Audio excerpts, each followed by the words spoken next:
मोहसिन काकोरवी साहब एक बड़े शायर थे। आला हजरत के पास वो एक कसीदा लिख करके लाए थे। किस चीज का कसीदा? मेराज का कसीदा, हुजूर के मेराज का कसीदा। उसमें काशी, गंगा जल सबका जिक्र था।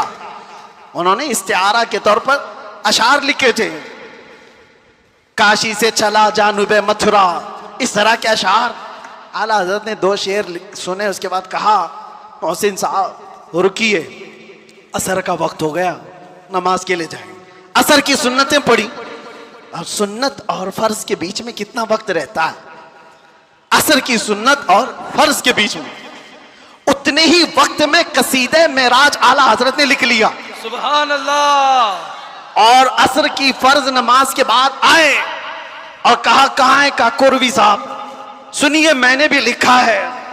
मोहसिन साहब ने कहा आपने कब लिखा? कहा असर की सुन्नत और फर्ज के बीच जो वक्त मिला था उसमें मेरे जहन में जितने आए मैं सुना दूं। सुनाने लगे। वो सरवरे किश्वरे रिसालत जो अर्श पर जलवागर हुए थे, नए निराले तरफ के सामा अरब के मेहमान के लिए थे। जियाएं कुछ अर्श पर आई कि कंदीलें सब झिलमिलाई। हुजूर खुर्शीद क्या चमकते, चिराग मुंह अपना देखते थे। पूरे मेराज का वाकया कैसे लिखा?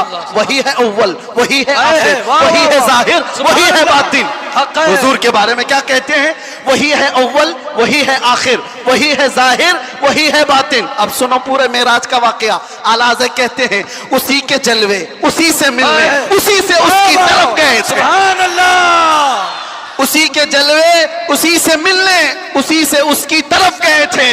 पूरे अशार सुनते रहे काकोरवी साहब, खत्म ही नहीं हो रहे हैं। आला हज़रत ने जानते हो ये कसीदे मेराज 4 शेर, 6 शेर, 8 शेर का नहीं, पूरे 168 अशार लिख दिए थे। सुभान अल्लाह। जिसको कादिरुल कलामी इतनी हो, जिसको अल्लाह ताला ने इतनी कादिरुल कलामी अता की है अशार की जुबान पर, तो वो जब कलम चलाए तो क्या नहीं कह सकता। नानपारा वाले साहब से भी कहा ठीक है कलम चलाता हूं।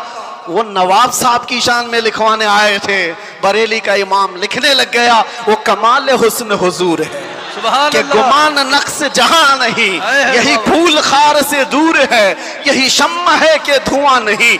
या रसूल अल्लाह तेरे आगे यूं है दबे लचे फुसहा अरब के बड़े बड़े, कोई जाने मुंह में जुबान नहीं, नहीं बल्कि जिस्म में जान नहीं। करूं